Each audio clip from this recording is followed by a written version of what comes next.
Hello, it's Pixie doing another video. So you turn in here. So OMAD, right, getting to OMADs. I went round one of my family and there was a bit of a get together.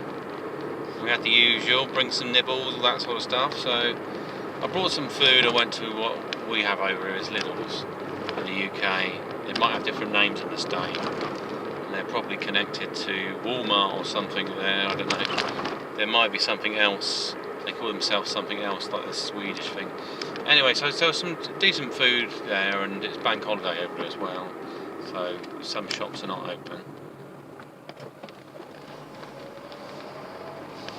And yeah, I got some like German type food to add to the party mix, and potato salad and stuff, which went alright. Anyway, so they're starting clocking up some sugars because they're processed things. And normally I might just eat the meat and the potato salad and that's that. And I don't really eat desserts. And they basically, it was a birthday, so somebody made a birthday cake, so I had a bit of birthday cake. I had some other sweet things that were created. And whether it was the caster sugar, I wonder if the human species is supposed to eat the stuff. It really zonked me. It's ended up, in my mind, it felt like I got an adrenaline spike, and now my energy levels suddenly dropped after that. It's pretty much, you take one engine design and you've thrown in a completely different fuel in there, and it's had a bit of an effect. So yeah, it just made me feel tired. I think possibly I was tired anyway. It let that fatigue come to the surface. So I felt like having a sleep afterwards. And I don't fully understand. I think it's the body trying to reset itself. It's far too rich as an energy source for my body. It really is happy with fats. It's not happy with a load of sugar. As you can see, it's caused a bit of tiredness there. So yeah, it's interesting stuff, and it's also moody. I've been brooding about things, and so doing some sort of heart yoga techniques, and it's the sense really what your outcome is. So don't concentrate on the problem or who the person is, but rather where you want to be. So you want to move on. You're not going to chastise the person. I say castrate them, might be a bit extreme. So you're not looking to punish the person, and quite frankly, if it's in the past, leave it. Human memories are sometimes you wish you had like a dog memory. They only really stick to what's happened at the time. They're not obsessed by bloody something that happened months ago. They're traumatised though, they hold trauma around and they find it difficult to process. And so, yeah, you've got to let it go. So the outcome is, just don't focus on the person or what they've done and everything like that. I mean, you might set your boundaries in. You might say, right, well, we're not going to give them the leash they had before. I won't get into any sort of close relationship with the person. However, for whatever reason, you might want to be engaging at some point. You don't want to be carrying around any sort of negative stuff. There might be a reason to unleash it, but I really don't think it's any helpful. It's toxic. Toxic emotions, all you're going to do is it's just basically harm any potential moving on.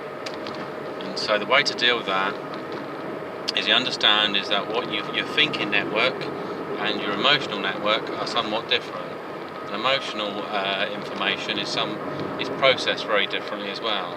So it's a different form of consciousness basically. So you've got to get one to talk to the other. And the only way to do that is that you think of your outcome in your mind.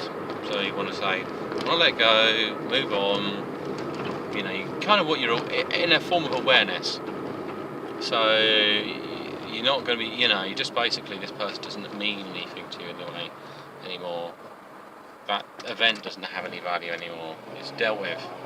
And the heart is you just sense where your heart is yourself is emotionally, so it might be around here, and just sense it, and keep that thought in your mind, is that you're letting it go.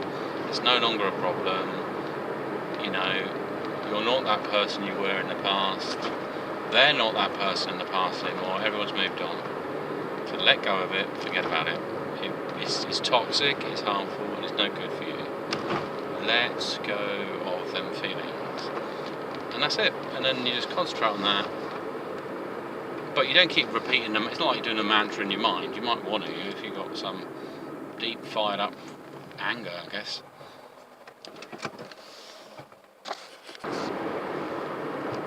So it's more about sensing it and moving on with your sensing, because it's subtle. Subtle is relaxed, and it allows flow.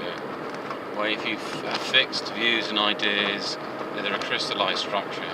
They're harder to break down. So if you're trying to attack things with logic and they're emotional, then you're not going to get anywhere. It's like trying to deal with things logically with just emotions.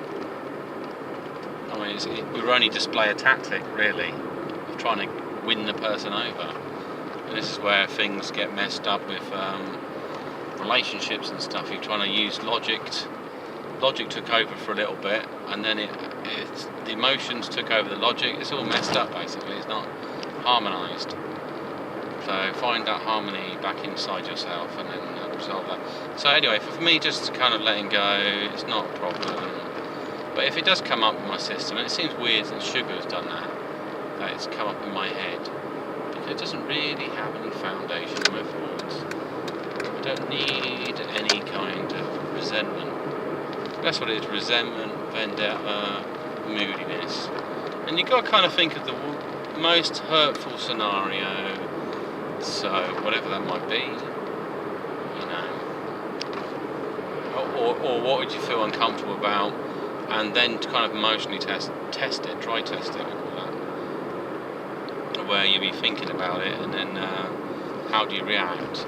I mean, if it makes you feel bitter and upset, if you're glad for them, like if they've moved on or they've done something, and you're glad for them, that's good, that's healthy, you know, because in some essence you think, well, at least I'm not going to caught up with that problem.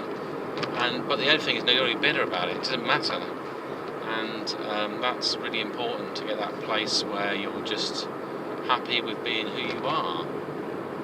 Or it could even be that someone brings up something and you kind of left that in the past, but you don't want that to have any hold over you.